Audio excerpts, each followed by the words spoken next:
नमस्ते। ज़िंदगी के सफ़र में हम कितने ही लोगों से मिलते हैं।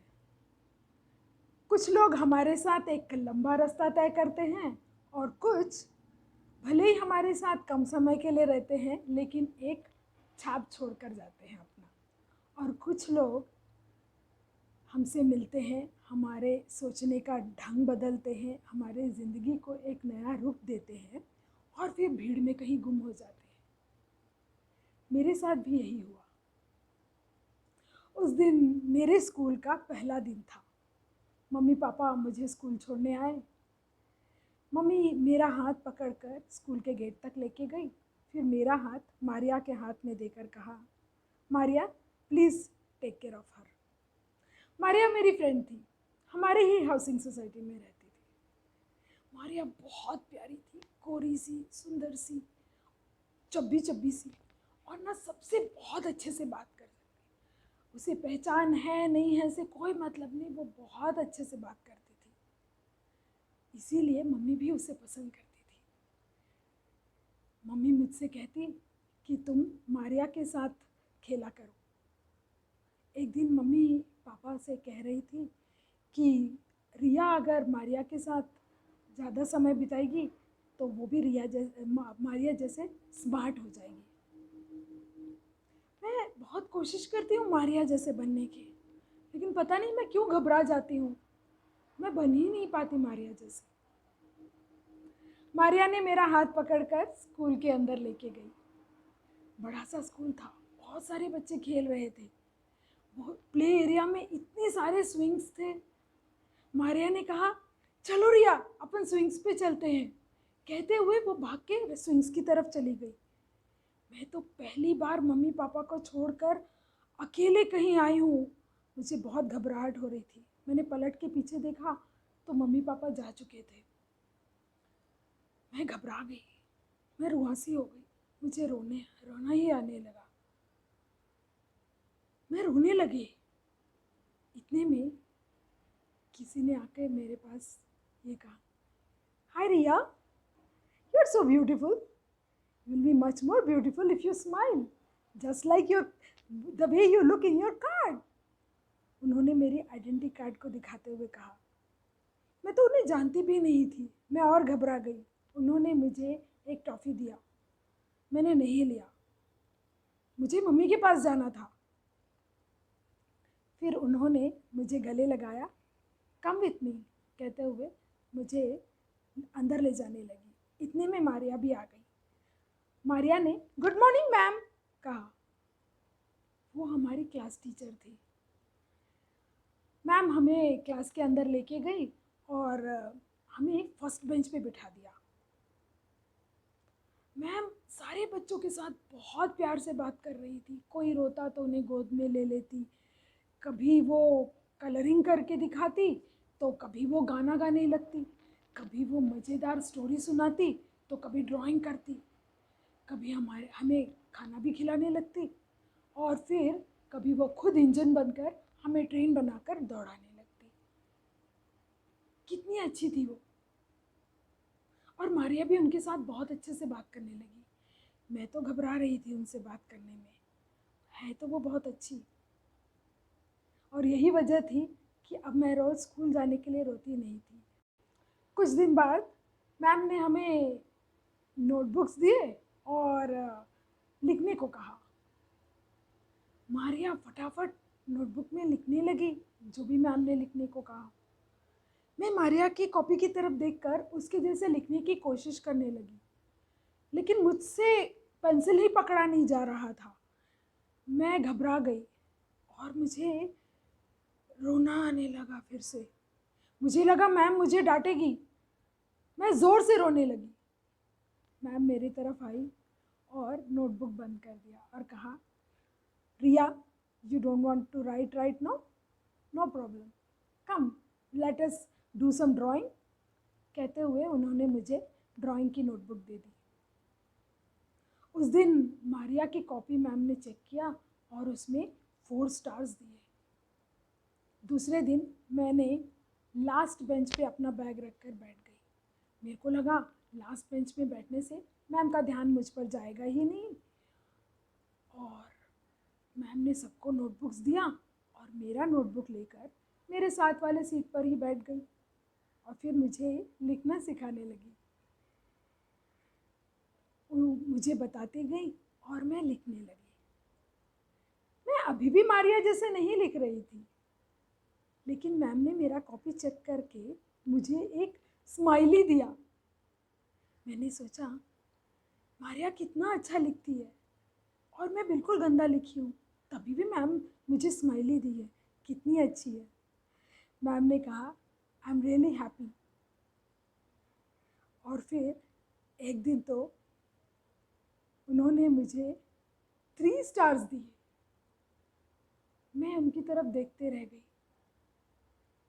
मैंने सोचा मैं तो मारिया जैसे लिखती ही नहीं हूँ, फिर मुझे 3 स्टार्स क्यों दी। मेरा मन कर रहा था कि मैं उनसे पूछूं, लेकिन मैं उनसे बात करने से घबराती थी। लेकिन मैम ना, उनको मुझे यकीन होने लगा वो मेरा मन पढ़ सकती थी। उन्होंने मेरी तरफ देखा, मुस्कुराया और कॉपी के पीछे वाले पन्ने पलटे जहाँ मुझे स्माइली मिला था। वहाँ से वो एक एक पन्ना मुझे दिखाने लगी और कहा now you see you have written so nicely. हाँ, मैं पहले से ज़्यादा अच्छा लिखने लगी थी और मुझे 3 स्टार से 5 स्टार्स कब पहुँच गए मुझे पता ही नहीं चला। सब मैम ने मुझे हेल्प करती रही और मैं करती गई। उस दिन हमारे क्लास में शो एंड टेल कंपटीशन था। टॉपिक था पोल्यूशन। मैम ने हमें पोल्यूशन के बारे में ज़रूर बताया था।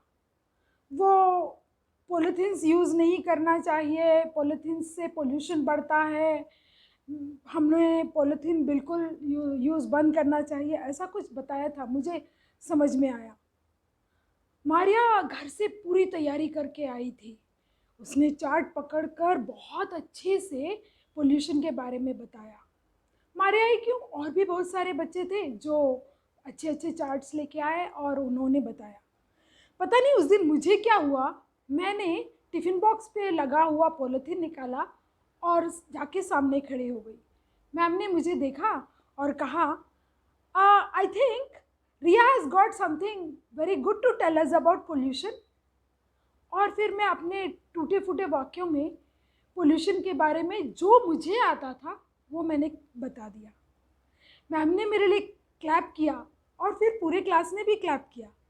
थोड़ी देर बाद जब प्रिंसिपल मैम आई तो मैम बता रही थी उन्हें, ma'am you know Riya didn't get any preparation, but उसने वॉलंटरीली सब कुछ बताया जो भी उसे समझ में आता है पोल्यूशन के बारे में, उसकी अपनी अंडरस्टैंडिंग से उसने पूरा बताया।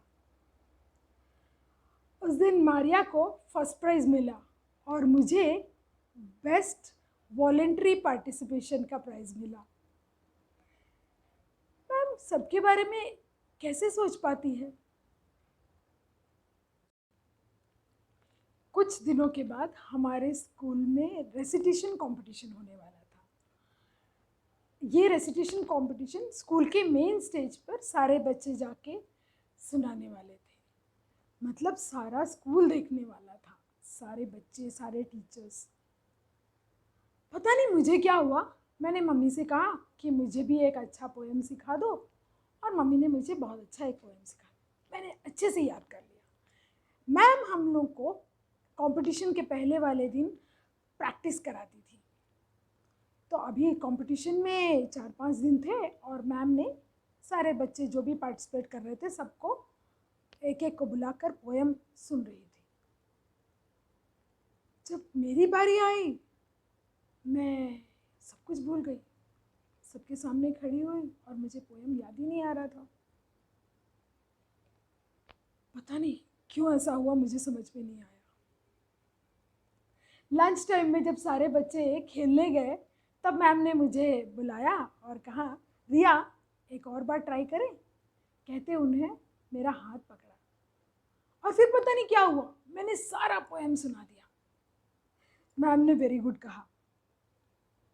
मुझे यकीन हो गया कि मैम के पास ज़रूर कुछ मैजिक है।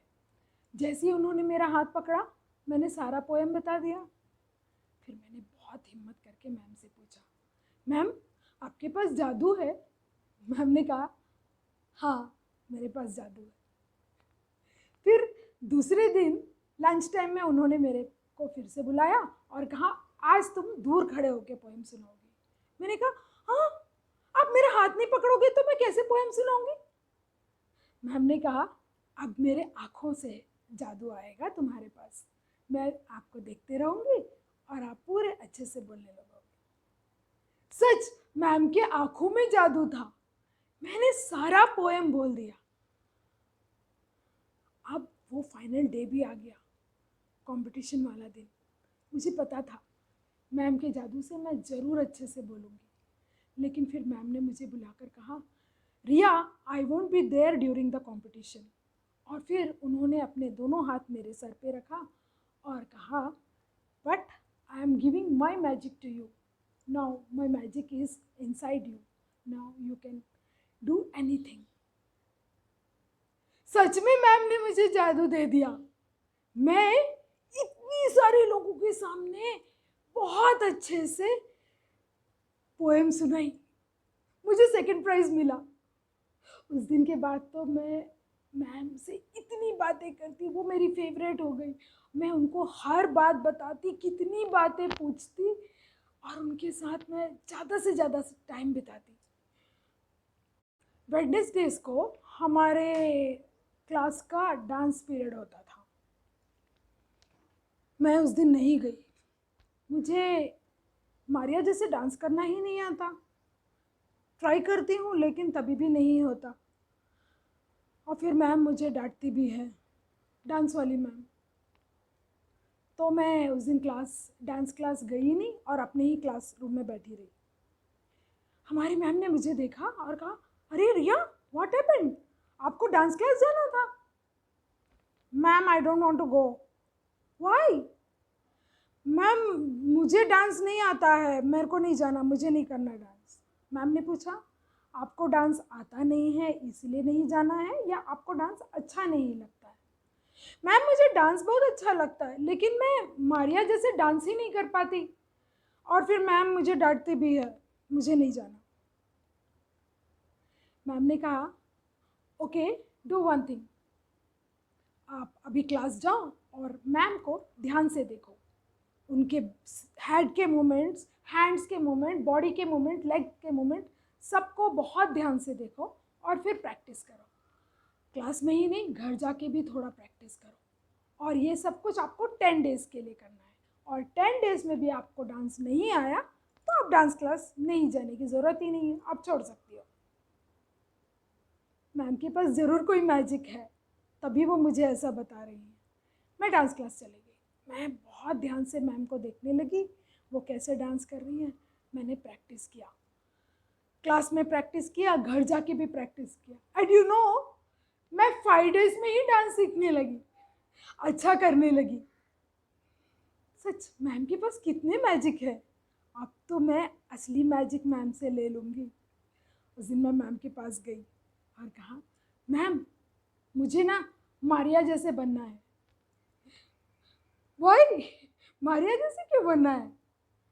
मैम मारिया कितनी प्यारी है, कितनी अच्छी है, सब कुछ कर सकती है, मुझे भी वैसे बनना है। बी योरसेल्फ रिया, आपको मारिया जैसे बनने की ज़रूरत क्या है? मैम प्लीज़ मैजिक दीजिए ना, मैं मारिया जैसे बन जाऊंगी। तब मैम ने 2 पेंसिल निकाले, कहा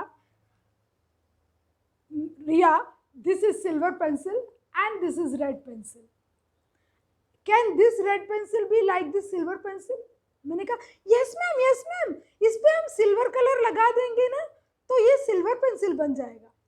बट रिया अगर ये इस पर सिल्वर कलर लगा देंगे तो कुछ दिनों बाद तो वो कलर निकल ही जाएगा ना, इसका तो ओरिजिनल कलर वो नहीं है, और निकल जाएगा तब वो और गंदा लगेगा ना।